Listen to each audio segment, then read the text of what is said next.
Why it's not your job to make your mother feel good about herself.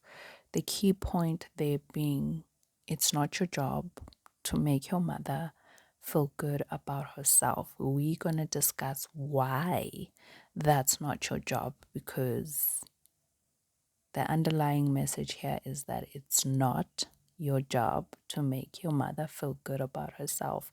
Now, why would your mother require you to make her feel good about herself, especially at the expense of you not feeling good about yourself? So, as I've said in all my episodes, this year, 2022, I made the discovery that my mother has a narcissistic personality disorder. And typically, this personality disorder goes undiagnosed for a lot of people because one of the many traits of a narcissist is that they never introspect. They will never seek help because they don't think they need help. So they will never know that they have a personality disorder because they can never admit to having anything wrong with them because they think they're special. They think they're always right. They think they do no wrong. So it's less likely for a person with a narcissistic personality disorder to be diagnosed because they will never come to a point where they see that they need help or that something could be wrong with them. And finding out that my mother narcissistic, has this personality disorder was really almost like an answer to a question that I've had all my life. Because if you have a narcissistic mother, if you've never taken the time to look up the term narcissistic, specifically looking up the traits of a narcissistic mother, just take the time to look up some characteristics or signs of a narcissistic mother, and a lot of your childhood experiences, even up until adulthood, the way you've always interacted with your mother, the relationship you have with your mother, it will all just make sense. So for me, I really, really believe that God just wanted me to know now. Because I'm not even sure how I stumbled upon it. I think I started looking up because my main issue was with my sister, who is also a narcissist, unfortunately. And she is and has been heavily influenced by my mother, but she has also been the golden child, which has made her more of a narcissist. But I was really having issues with my sister because I started realizing that my sister doesn't seem to really want what's best for me. Like, it took me forever to notice that. But my sister can be jealous of me, can make me feel like I'm crazy, can belittle me, make me feel like I'm not good enough. All things that I always took lightly until I just got to a breaking point where I just couldn't take this abusive behavior anymore. Behavior that I wouldn't have even regarded as abusive because I didn't know that it was abusive. I mentioned in another episode that last year I got a chance to have a couple of counseling sessions, and my counselor mentioned to me that what my sister was doing was abusive. And I had never thought about it like that because my sister would sometimes make me feel crazy by gaslighting me, making me believe that what I heard or saw was not as I saw it or heard it. So it was really starting to frustrate me. And my counselor just said that is abuse. That is what in their psychological profession, that is what they regard as abuse, specifically emotional abuse. And so during this time where I'm frustrated by my sister's actions, and it really started to get to me, and I think it just piled up from our childhood to now being adults in our 20s, where I think it all boiled up. It all piled up that I just no longer could take it. So I started looking up why your sister would be jealous of you or how to deal with someone who's gaslighting you. And while I was looking up those things, because honestly, Google is my friend. My family has never really been there for me because they like to say that I'm strong instead of just being there for me. They like to say that I'm strong, but I need someone to be there for me. Like I understand that I am strong, I can be strong, but I just need someone to be there for me. So I've really become really self-dependent, and like my friend or my advisor at times is really Google. So I was just Googling away as to like why my sister would treat me like this or what made her like this, yada yada. And then because gaslighting, someone being envious or jealous of you are some of the traits of a narcissist, I stumbled upon the term narcissism. And I've known it before. And I think I just always thought that narcissism meant someone who was prideful or someone who loves themselves too much. But to my surprise, narcissism is deeper than that. It is someone who's a narcissist to me equates to someone who is an emotional abuser. Like when I hear the term now that I know and understand the full meaning, whenever I hear the term narcissism, to me, it's just equivalent to emotional abuse, to psychological abuse, to someone who's toxic. It's not just someone who's full of themselves or loves themselves too much, which are traits of a narcissist, by the way. But it's also how they treat others, because someone can just be full of themselves, but maybe they're not abusive or toxic to other people. They just feel themselves or love themselves or whatever. But with a narcissist, it can never be just, how they feel about themselves and it's just about them. Most of the time, if not all the time, it will affect those around them. And having a narcissistic mother and a narcissistic sister has definitely affected me, affected my self esteem, affected my confidence, affected my mental state. I have anxiety. I've been through depression. I'm even afraid that I might have depression again.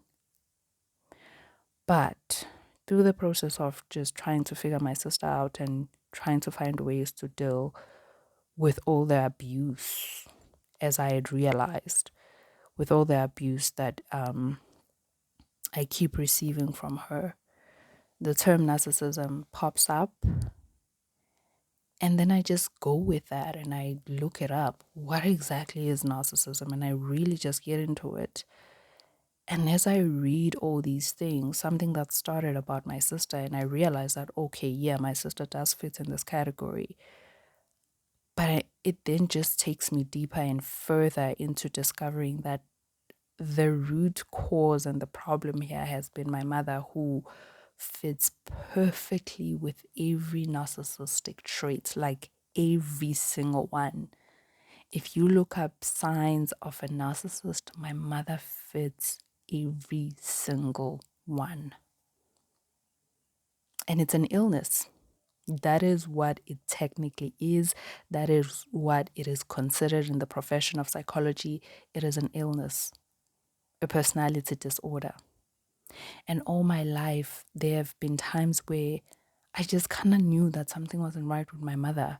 It was almost like living with someone who has, I don't know if narcissism is specifically considered a mental illness, but it was like living with someone, because my mother, I wouldn't say she's mentally ill.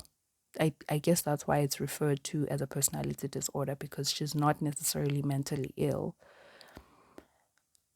But all my life, it felt like I was living with someone mentally ill, where you you were caught up in their mental illness, and not to make light, not to take lightly the issue of mental illness, but when you know that you live with someone who's mentally ill, you are aware of their condition.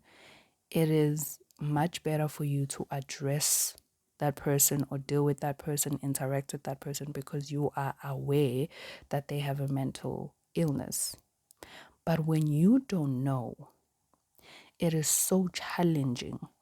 So for me, it felt like I was dealing with someone regarding my mother, someone who has a mental illness, and I didn't even know. So it's hard to kind of interact or deal with someone when you don't know that they actually might have a problem. So I didn't know that my mother has this illness. I didn't know she had a personality disorder. So a lot of things she would do, they would just confuse me. And one of the things that really pop out with a narcissist is obviously the fact that they are entitled, they think they're special, they think they are all of that. It's all about them. And so within all of that, a narcissist always wants to be made to feel good. They always want to be praised. They always want to be put on a pedestal. They always want to be regarded as the smartest one, wisest one, strongest one, better one. They always want to be the one. And so growing up, my mother always wanted us to make her feel good, especially me, because I sucked up to my mother. I hate saying that, but it's true. I sucked up to my mother because my sister was the golden child. So she never really had the problem of like really just fighting for my mother's love because she was loved. Whereas for me, I felt like I had to suck up to my mother in order to get her love.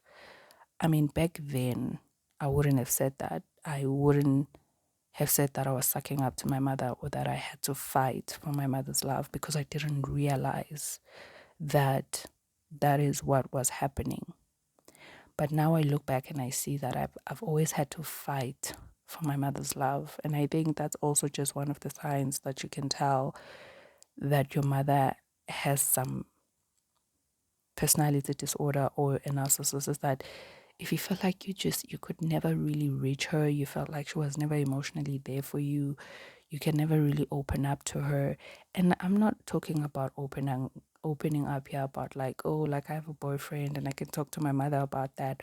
No, that's just different with every parent. I'm talking about like really pouring out your heart about what is not okay with you. Like you had a bad day, or like someone is bullying you at school, or you're just not okay, something is wearing your heart. Like you can't really open up to your mother. And that is what I've always felt like. I couldn't really open up. I didn't understand it. It didn't make sense. There are so many signs to this. I think that's another sign for me of a narcissist, is that there's usually a lot of confusion. If you felt like you never really understood your mother, you never really knew where you stood, or you just never knew how to deal with her or address her, that's just all part of not you get in this state of confusion. And so for me, most of the time I was just confused, and I was a child, man. I was a child. I mean, I was confused up until my early 20s. Now I'm in my late 20s, and it's only now that I'm discovering and learning that my mother has a personality disorder, which she does not know, which is just even sadder. But so as a child, it was really confusing. But one of the main things that my mother always made me feel like I had to do, especially as the daughter who sucked up to her, is that I just had to make her feel good. It was just about her, making her feel good, praising her, complimenting her for how smart she is, for that idea that she came up with that is just so great. Even till this day, my mother is still the same. It's just that now I no longer do those things. Like whenever she comes up with an idea, like it's almost like you have to just throw a party for the fact that she came up with such a brilliant idea. Like that's how she makes you feel. Like because she said this amazing thing, or if she, for example, I have acne prone skin, and my mother is always just trying to put her suggestions on me. That's another thing with a narcissistic mother. They just always trying to help you, even when you haven't asked for help, because they want to get the credit when something does go right or something does work or something that they suggested works. They want to get all the credit. So they always just like, they kind of impose their help on you. Like they just kind of insert their help on you, like without you asking them. So my mother is always just imposing her suggestions about my acne prone skin on how like I can do this and try that. And then whenever my skin, kind of like recovers or it looks better, then, it's just this big moment of like, you see, I told you if you try this, you see, this is why you should always listen to me. You see, like I know, blah, blah, blah, blah, blah. It's those kind of moments where it's like even the help, you don't want it. Like sometimes not even sometimes, honestly, at this point, all the time, like I just don't even want her help because then I have to praise her. Then I just have to just shower her with compliments. And listen to me. I'm not saying that if someone comes up with a great idea or a great suggestion or great advice or helps you, that you should not compliment her. But there's a normal way to just compliment someone. Let's say someone does suggest something for my acne prone skin and it's like, this is what I tried for my pimples and it worked for me. And I try it and maybe it works for me. Like I could just go back to that person and be like, hey, thank you for suggesting that. It really helped. And they'll be like, oh, I'm glad it did. It doesn't mean that person should now like take it as far as, yeah, you should always listen to me because like my ideas are always great, which is essentially, maybe in not so many words, is what my mother just says whenever her idea works or her suggestion or her advice works. And so growing up, I always had to be to be this cheerleader for my mother. Like, yay, mom, this is great. Like, I always had to boost her confidence because the underlying thing with narcissists is that they are deeply insecure. Like across the board, this is what psychologists say, that they are actually deeply insecure and ashamed, and they don't really trust themselves. So they need all this boost and praise so that they can feel good about themselves.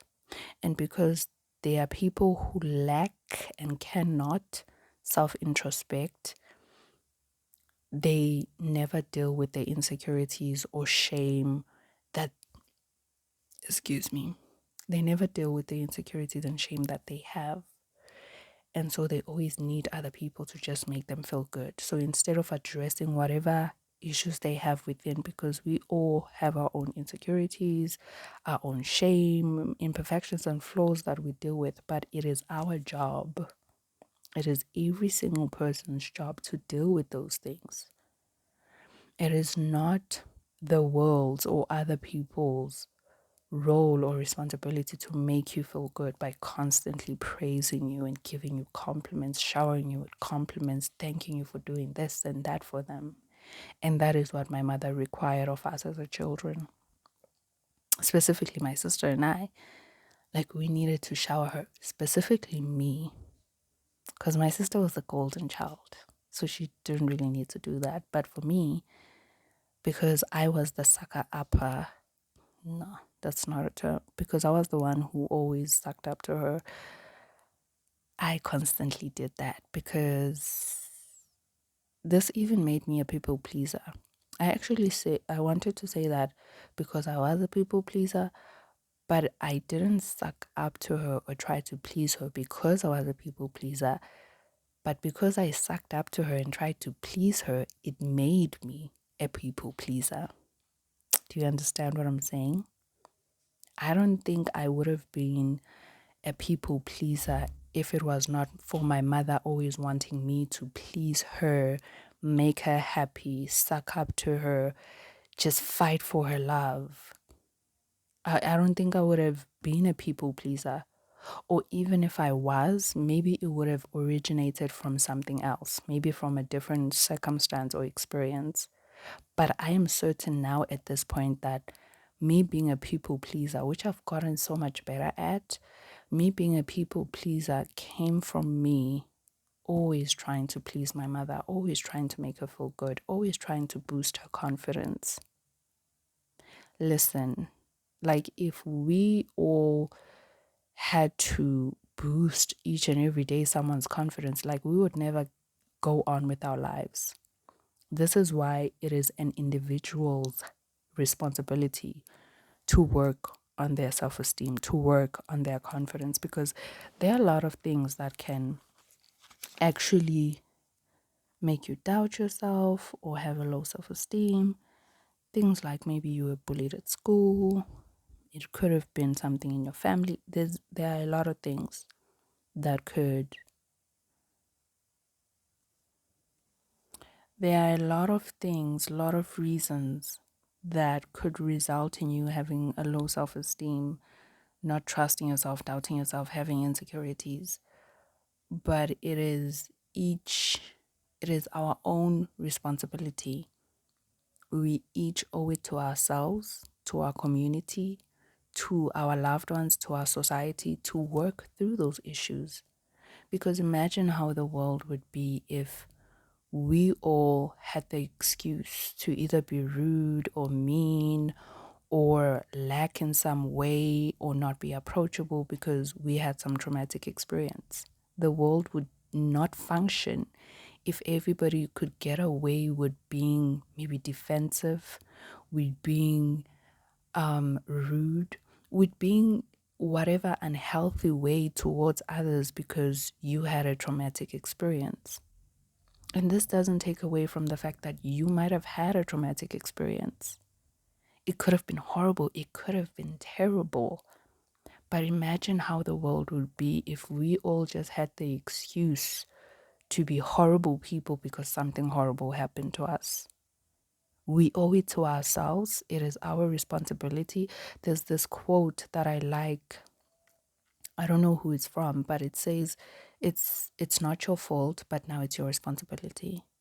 It wasn't your fault that you had the trauma that you had the horrible experience that you had, that you were bullied, that your family didn't treat you right, that your father didn't treat you right. It's not your fault. But now it's your responsibility to work on yourself, because it is unfair to those who are around you or close to you now that they get to meet this defensive, unapproachable, rude person because you had a horrible experience. We owe it to ourselves to actually work on ourselves. So that is why your mother doesn't get to make herself feel good at the expense of others. Because here's the thing, when you're making your mother feel good about herself, you always have to downplay yourself, your achievements, your personality so that she shines. Like I have had to downplay my greatness, and not greatness in the sense that I'm the greatest in the world, but greatness in the sense that we all have greatness that God has put in us. We are all great in our own different ways. We are all great in our own different personalities and our own different purposes.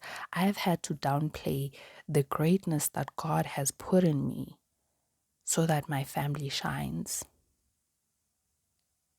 so that they feel good about themselves, so that my sister feels good about herself, so that my mother feels good about herself. And that's not my job. It is not your job to make anyone feel good about themselves. It is your job, your responsibility, however, to be kind to people, to be respectful to people. That is your responsibility. Just because it's not your job to make someone feel good about themselves doesn't mean you should make them feel bad. That's also like, that also doesn't make sense. Like, that's also just being a horrible person. My only responsibility is to be kind, respectful, to be decent towards others, to treat others the way that I would also want to be treated. But it is not my job to boost your confidence. Like, sure, sometimes we have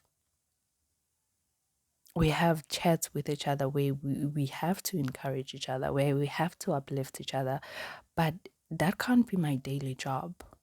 And what I felt growing up and living with my mother and still living with her, unfortunately at this point, is that it was my daily job.